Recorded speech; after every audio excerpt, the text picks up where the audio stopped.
കഠിന വേദന അനുഭവിച്ചിട്ടാണ് ഇവൻ കസബ പോലീസ് സ്റ്റേഷനിലെ കുപ്രസിദ്ധി ആർജിച്ച വർക്ക്ഷോപ്പിലെത്തുന്നത്. അപ്പോൾ അതിനെ ഹാൻഡ് കപ്പ് ഇട്ടിട്ട് നേരെ ബാക്ക്ബോർഡ് രണ്ടാൾക്കാർ കൈ പൊന്തിക്കൂ.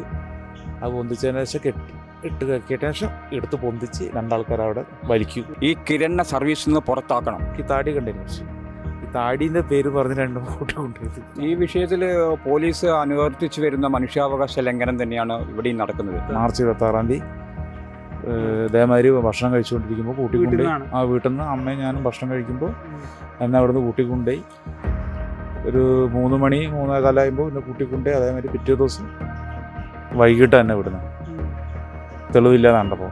പ്രത്യേകിച്ച് കോഴിക്കോട് ജില്ലയിലെ നടക്കാവ് പോലീസ് സ്റ്റേഷൻ ഈ മനുഷ്യാവകാശ ലംഘനത്തിൻ്റെ അപ്പോളസ്ഥന്മാരാണ്. നിരവധി മനുഷ്യാവകാശ ലംഘനങ്ങൾ നടത്തിയ കുപ്രസിദ്ധി ആർജിച്ച ഒരു പോലീസ് സ്റ്റേഷനാണ് നടക്കാവ് പോലീസ് സ്റ്റേഷൻ. നമസ്കാരം.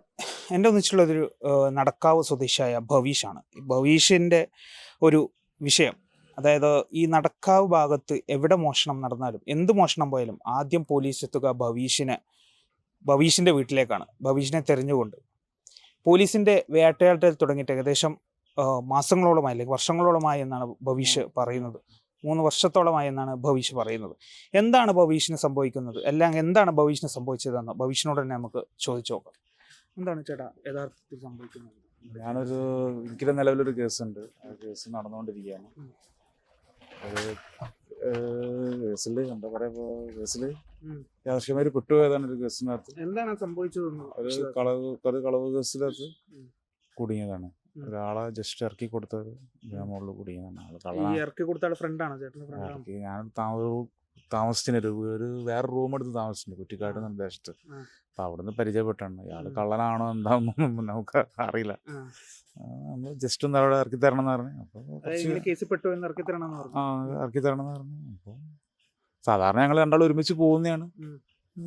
എല്ലായിടത്തും ഒരുമിച്ച് അങ്ങോട്ടും ഇങ്ങോട്ടും പോയി വരുന്നതാണ്. അങ്ങോട്ടും ഇങ്ങോട്ടും ഇത് മദ്യപാനം തന്നെയാണ്. കുറച്ച് വെള്ളമടിക്കുന്ന സ്വഭാവം ഉണ്ടായിരുന്നു കുറച്ച്. അപ്പോൾ അതിന് അങ്ങോട്ടും ഇങ്ങോട്ടും പോയി വരുന്നൊക്കെയാണ് അങ്ങോട്ടും ഇങ്ങോട്ടും. അപ്പം അങ്ങനെ പോയപ്പോൾ ഇത് ഞാൻ അതേമാതിരി കാത്തുക്കേന് ആള് ഇപ്പം എന്താ ചെയ്യുന്നത് നമുക്ക് അറിയില്ലല്ലോ. ആള് പോയിരുന്നു. അപ്പം അങ്ങനെ ഞാൻ ജസ്റ്റ് പോയി അതിനകത്ത് പോയി പെട്ടുപോയതാണ്. ഇപ്പോൾ അതിനുശേഷം ഞാൻ പിന്നെ അതിൽ കേസിനകത്ത് പ്രതിയാവുകയും ചെയ്തു. എത്ര വർഷത്തോളം ഇത് ഇങ്ങനെ ഒരു നിങ്ങളുടെ വേട്ടയാട് തുടങ്ങിയിട്ട് ഇപ്പം എന്താ ഒരു 2 വർഷം കഴിഞ്ഞു. 2 വർഷത്തോളം നിങ്ങൾ പോലീസ് നിരന്തരം നടക്കാവ് സ്റ്റേഷൻ അവർ പറയുന്നത് എങ്ങനെയാണ് ഒരു അനുഭവം നമുക്ക്? ഇതിനു മുന്നേ ഇതേമാതിരി തന്നെ പിന്നെ നടക്കാവില്ല ഇതേമാതിരി പിയൻകുട്ടി റോഡ് എന്ന് പറഞ്ഞ സ്ഥലത്തൊരു മോഷണം നടന്നു പറഞ്ഞിട്ട്. അപ്പം ഞാൻ ആ ടൈമിന് എൻ്റെ മാമൻ്റെ കൂടെ ഡീപോൾ സെൻ്റർ ഉണ്ട് മെഡിക്കൽ കോളേജിൻ്റെ ബാക്കിൽ, ഫാദർ അണ്ടറിലുള്ള. അപ്പോൾ അവിടെ നിൽക്കുമ്പോഴാണ് അവിടുന്ന് ഇതേമാതിരി എന്നെ അറസ്റ്റ് ചെയ്ത് കൊണ്ടുവന്നത്. അപ്പോൾ എൻ്റെ ഒരു കൂട്ടുകാരൻ്റെ വണ്ടിനകത്ത് തന്നെയാണ്. അവനെ ആദ്യം അറസ്റ്റ് ചെയ്തിട്ട് പിന്നെ എന്നെ അറസ്റ്റ് ചെയ്തിട്ടാണ് കൂട്ടി കൊണ്ടുവന്നിട്ട് ഈ പറഞ്ഞ നടക്കാവ് സ്റ്റേഷനിൽ വന്നിട്ട് കിരണും കുറച്ച് CD പാർട്ടിയിൽ കണ്ടറിയാവുന്ന ഒരു 10 പോലീസുകാർ വന്നിട്ട് കൂട്ടി കൊണ്ടുപോയിട്ട് നേരെ കസബ സ്റ്റേഷൻ ഉണ്ട്, നമ്മൾ ജില്ലാ ജയിലിനടുത്തുള്ള കസബ സ്റ്റേഷനിൽ കൂട്ടി കൊണ്ടുപോയിട്ട് അവിടെ കൂട്ടി കൊണ്ടുപോയിട്ടാണ് എന്നെ ഭയങ്കരമായ കൊടിയ പീഡനങ്ങളൊക്കെ ചെയ്തത്. അടിക്കലും പിടിക്കലും ചവിട്ടലും കെട്ടിത്തൂക്കലോ എല്ലാം പാടി അയച്ചു കഴിഞ്ഞു. കസബ സ്റ്റേഷനകത്ത് കെട്ടിത്തൂക്കി പറഞ്ഞാൽ നമ്മളെ ഹാൻഡ് കപ്പ് ഇട്ടിട്ട് ആദ്യം തുണിട്ട് കെട്ടും. പിന്നെ അതിൻ്റെ മുകളിൽ കയ്യിൽ മുറിവ് വരുന്നല്ലോ, മുറിഞ്ഞാൽ അടയാളം ബ്ലഡ് ഇടാൻ പാടില്ലല്ലോ. അപ്പോൾ അതിനെ ഹാൻഡ് കപ്പ് ഇട്ടിട്ട് നേരെ ബാക്ക്ബോർഡ് രണ്ടാൾക്കാർ കൈ പൊന്തിക്കൂ. അത് പൊന്തിച്ചതിന് ശേഷം കെട്ടിയതിന് ശേഷം എടുത്ത് പൊന്തിച്ച് രണ്ടാൾക്കാർ അവിടെ വലിക്കൂ. പൂർണ്ണമായും നിരപരാധിയായ ആളെയാണ് ഇങ്ങനെ ചെയ്യുന്നത്. അത് കഴിഞ്ഞ് ഒന്നും കണ്ടില്ല എന്ന് പറയുമ്പോൾ എന്നോട് പറഞ്ഞു പോയിക്കോളാൻ പറഞ്ഞു.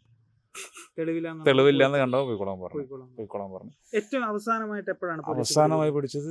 ഈ 2025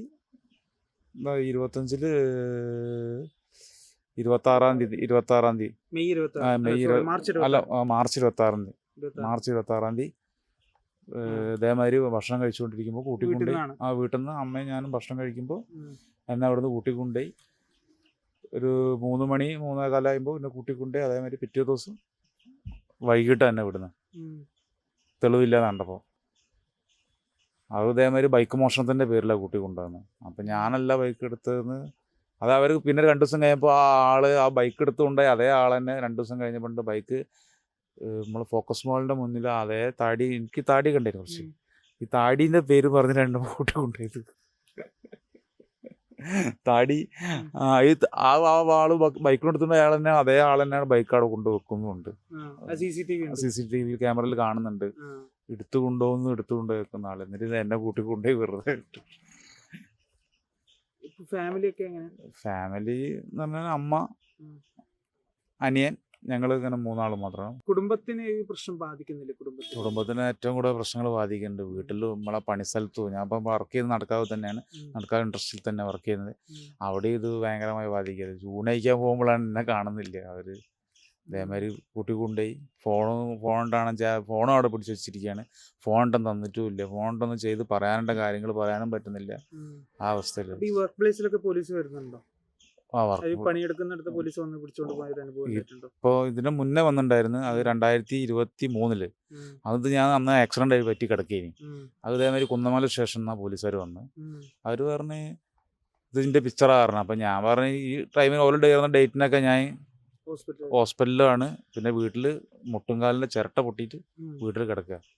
അപ്പോൾ അത് ഞാനല്ലാന്ന് അറിഞ്ഞു പോയി. പിന്നെ ഇങ്ങനെ ഇടക്കിടക്ക് ഓരോ പരാതി കൊടുത്തിട്ടില്ലേ? പരാതി ഇപ്പോൾ കമ്മീഷണറും മനുഷ്യാവകാശ കമ്മീഷനിലും ഒക്കെ കംപ്ലൈൻറ്റ് കൊടുത്തിട്ടുണ്ട്. അപ്പം അദ്ദേഹത്തിന് ഈ ഒരു ഭവീഷിനെ സഹായിക്കാനായി മനുഷ്യാവകാശ പ്രവർത്തകൻ ആണ് നമ്മളോടൊപ്പം ചേർന്നത്. സത്യൻ ചേട്ടനാണ്. അപ്പോൾ സത്യൻ സാർ ഇപ്പോൾ ഇത് ഭവീഷിനെ സഹായിക്കാനായി എല്ലാ ദിവസവും ഭവീഷിനെ ഒന്നിച്ചു തന്നെയുണ്ട്. സാർ, എന്താണ് ഈ ഒരു വിഷയത്തിൽ ഇപ്പോൾ നിലവിലൊരു ഈ വിഷയത്തിൽ പോലീസ് അനുവർത്തിച്ചു വരുന്ന മനുഷ്യാവകാശ ലംഘനം തന്നെയാണ് ഇവിടെയും നടക്കുന്നത്. പ്രത്യേകിച്ച് കോഴിക്കോട് ജില്ലയിലെ നടക്കാവ് പോലീസ് സ്റ്റേഷൻ ഈ മനുഷ്യാവകാശ ലംഘനത്തിൻ്റെ അപ്പോളസ്ഥന്മാരാണ്. ഇതിനു മുമ്പും ഉണ്ടായിരുന്നു PK മുസ്തഫ എന്ന് പറഞ്ഞിട്ടുള്ളൊരു മനുഷ്യദ്രോഹി. കേരളം കണ്ട ഏറ്റവും വലിയ മനുഷ്യദ്രോഹി PK മുസ്തഫ അവിടെ അഡീഷണൽ സബ് ഇൻസ്പെക്ടറായിരിക്കുമ്പോൾ നിരവധി മനുഷ്യാവകാശ ലംഘനങ്ങൾ നടത്തിയ കുപ്രസിദ്ധി ആർജിച്ച ഒരു പോലീസ് സ്റ്റേഷനാണ് നടക്കാവ് പോലീസ് സ്റ്റേഷൻ. വീണ്ടും ഈ നിരപരാധിയായ ഭവീഷിനെ 2022 ഒരു തെറ്റും ചെയ്യാത്ത, ആ കേസുമായിട്ട് യാതൊരുവിധ തെറ്റും ചെയ്യാത്ത ഭവീഷിനെ 2022 നടക്കാവ് പോലീസ് സ്റ്റേഷനിലെ കിരൺ എന്ന സബ് ഇൻസ്പെക്ടർ അയാളുടെ നേതൃത്വത്തിൽ ജീപ്പിൽ കൂട്ടിക്കൊണ്ടുപോയി. ജീപ്പ് യാത്രയിൽ വരെ ഇവർ ഈ ബൂട്ടിട്ടിട്ട് ഇവൻ്റെ വിരലിന് ചവിട്ടിക്കൊണ്ടിരിക്കുക. കഠിന വേദന അനുഭവിച്ചിട്ടാണ് കസബ പോലീസ് സ്റ്റേഷനിലെ കുപ്രസിദ്ധി ആർജിച്ച വർക്ക്ഷോപ്പിലെത്തുന്നത്. കസബ പോലീസ് സ്റ്റേഷനിൽ ഒരു പേരുണ്ട്, വർക്ക്ഷോപ്പ്. 3rd ഡിഗ്രി 3 മുറകൾ ചെയ്യുന്ന ഒരു വർക്ക്ഷോപ്പ്. അവിടേക്ക് കൂട്ടിക്കൊണ്ടുപോയിട്ട് പാവത്തിൻ്റെ കയ്യിൽ ആദ്യം തുണി കെട്ടി, എന്നതിന് ശേഷം ആമ് വെച്ചിട്ട് 2 കൈയും ഉയർത്തിയിട്ട് കപ്പിയും കയറും കെട്ടിയിട്ട് പ്രാകൃതമായ മർദ്ദനമുറകൾ നടത്തിയിട്ടാണ് ഇയാളെ കെട്ടി തൂക്കിയിട്ടിട്ട് ക്വസ്റ്റ്യൻ ചെയ്തത്. ഒരു തെറ്റും ചെയ്യാത്ത കേസിൽ ഒരു ബൈസ്റ്റാൻഡറായിട്ട് പാലിയേറ്റീവ് കെയറിൽ നിൽക്കുമ്പോഴാണ് പിടിച്ചുകൊണ്ടത്, കിരണും സംഘവും പിടിച്ചുകൊണ്ടത്. അതിനെതിരെ ഞങ്ങൾ സിറ്റി പോലീസ് കമ്മീഷണർ നാരായണന് പരാതി കൊടുത്തിട്ടുണ്ട്. ഭവീഷിൻ്റെ അമ്മ തന്നെ നേരിട്ട് എത്തിയിട്ട് പരാതി കൊടുത്തിട്ടുണ്ട്. മനുഷ്യാവകാശ കമ്മീഷൻ, മുഖ്യമന്ത്രി എല്ലാവർക്കും പരാതി കൊടുത്തിട്ടുണ്ട്. ഞങ്ങളിതിന് നടപടി എടുത്തിട്ടില്ലെങ്കിൽ കഴിഞ്ഞ 12-ാം തീയതി പരാതി കൊടുത്താണ്. ഇതുവരെ ഒരു മൊഴി പോലും ഞാൻ നിരന്തരമായിട്ട് കഴിഞ്ഞ 20 വർഷമായിട്ട് മനുഷ്യാവകാശ പ്രവർത്തനങ്ങൾ, പോലീസിനെതിരെയുള്ള പോലീസ് ചെയ്തു കൂട്ടുന്ന അക്രമങ്ങൾക്കെതിരെ 10-20 കൊല്ലമായിട്ട് നിരവധി സമരങ്ങളും സന്നാഹങ്ങളും ചെയ്തുകൊണ്ടിരിക്കുന്ന ഒരു വ്യക്തിയാണ്. അതുപോലെ തന്നെ നാട്ടിലെ അഴിമതി വിരുദ്ധ കമ്മിറ്റി എന്ന് പറഞ്ഞൊരു സംഘടന ഉണ്ട് ഞങ്ങൾക്ക്. മനുഷ്യാവകാശ സംരക്ഷണ സമിതി എന്ന് പറഞ്ഞൊരു സംഘടന ഉണ്ട്. അതിൻ്റെ നേതൃത്വത്തിലാണ് എല്ലാവിധ സമരങ്ങളും നടത്തുന്നത്. അങ്ങനെ വേറൊരു കോൺഗ്രസ് പ്രവർത്തകനായിട്ടുള്ള ഉമേഷ് എന്ന് പറഞ്ഞൊരു വ്യക്തി എൻ്റെ വീട്ടിൽ വന്നിട്ട് പറഞ്ഞതാണ്, സദ്യയുടെ അങ്ങനെ ഒരു പ്രശ്നമുണ്ട്, നമുക്ക് ഇടപെടണം. അങ്ങനെ ഭവീഷിനെ ഞാൻ ഭവീഷിൻ്റെ അമ്മേനെ ബന്ധപ്പെട്ടു. അങ്ങനെയാണ് പരാതി സിറ്റി പോലീസ് കമ്മീഷണർക്ക് കൗൺസിലറാണ് നേതൃത്വം. ഈ വാർഡിലെ 65-ാം വാർഡിലെ കൗൺസിലർ ഡോക്ടർ അൽഫോൺസ മാത്യുവിൻ്റെ നേതൃത്വത്തിൽ ഞങ്ങൾ സിറ്റി പോലീസ് കമ്മീഷണർക്ക് കൊടുത്തത്. ഇതുവരെ അസിസ്റ്റന്റ് കമ്മീഷണർ TK അഷ്റഫാണ് ഇത് അന്വേഷിക്കുന്നത് പറഞ്ഞെങ്കിലും ഇതുവരെ ഒരു കോള് പോലും മൊഴിയെടുക്കാനോ ഇതിനെതിരെ നടപടിയെടുക്കാനോ പറ്റിയിട്ടില്ല. കിരണിനെ ഈ കൊടും ക്രൂരത സ്വാതന്ത്ര്യം കിട്ടിയിട്ട് 77 വർഷമായിട്ടും ഈ കൊടും ക്രൂരത ചെയ്ത സബ് ഇൻസ്പെക്ടർ ഇപ്പോൾ CI ആണെന്ന് പറയുന്നുണ്ട്, എനിക്കറിയില്ല. ഈ കിരണിനെ സർവീസിൽ നിന്ന് പുറത്താക്കണം. അതേമാതിരി തന്നെ ക്രൂരമായിട്ട് പീഡിപ്പിച്ച് ബൂട്ടുകൊണ്ട് കാല് ചവിട്ടിയ ആ CD പാർട്ടിയിലെ പോലീസുകാരെ അന്വേഷിച്ച് കണ്ടെത്തിയിട്ട്, ഒരു ശ്രീരാജ് എന്ന് പറയുന്നുണ്ട്, കൃത്യമായിട്ട് അറിയില്ല, അവരെ കണ്ടെത്തിയിട്ട് അവർ ഈ നിയമ നടപടിക്ക് മുമ്പിൽ കൊണ്ടുവരണം. ഇല്ലെങ്കിൽ കിരണിനെതിരെ ഞങ്ങൾ ക്രിമിനൽ പ്രൊസീജിയർ നടപടി പ്രകാരം നേരിട്ട് കോടതിയിൽ പോകാൻ തന്നെയാണ് പരിപാടി. ഏതായാലും വലിയൊരു മനുഷ്യാവകാശ ഒരു ലംഘനം തന്നെയാണ് ഈ ഒരു ഭവീഷിൻ്റെ കാര്യത്തിൽ സംഭവിച്ചുകൊണ്ടിരിക്കുന്നത്. അതായത് ഏതൊരു ഈ നടക്കാവ് മേഖലയിൽ അല്ലെങ്കിൽ കോഴിക്കോട് ജില്ലയിൽ തന്നെ പറയാം, ഏതൊരു ഭാഗത്ത് മോഷണം നടന്നാലും ഇപ്പോൾ ആദ്യം പോലീസ് തേടിയെത്തുന്നത് ഭവീഷിനെയാണ്. അപ്പോൾ ഏതായാലും അവർ പരാതി നൽകിയിരിക്കുകയാണ്. അതിൽ കൂടുതൽ അന്വേഷണം ഉണ്ടാകും, അല്ലെങ്കിൽ എത്രയും പെട്ടെന്ന് ഭവീഷിന് നീതി കിട്ടുമെന്ന് തന്നെയാണ് പ്രതീക്ഷിക്കുന്നത്.